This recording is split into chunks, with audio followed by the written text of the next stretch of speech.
உன்னை பார்த்த உடனே எனக்கு பிடிச்சிருச்சு. ஆமா மாப்பிள, தங்கச்சி கல்யாணம் மேட்டர்ல அதான் விசாரிச்சு 4 குறுக்கு விசாரணை பண்ணி தானே நம்ப வேண்டியது இருக்கு.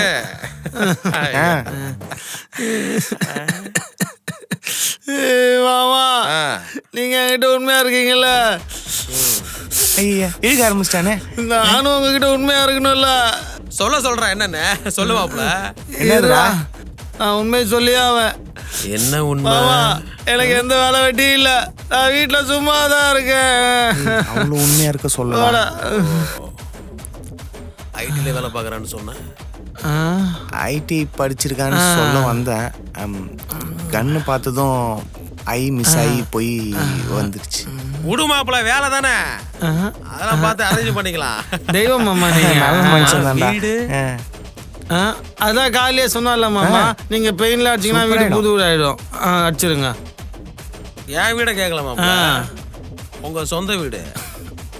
மாமா நம்ம தான் ஒரே சொந்தமாயிட்டல மாமா, இனிமே இதான் என் சொந்த வீடு. கிட்ட வாங்க மாப்பிள. ஆமா முத்தம் கொடுக்க போறீங்களா? உண்மையை வர வைக்க தானே உங்களுக்கு ஊத்தி விட்டேன். ஏன் ஓடுங்கடா. Sorry sir.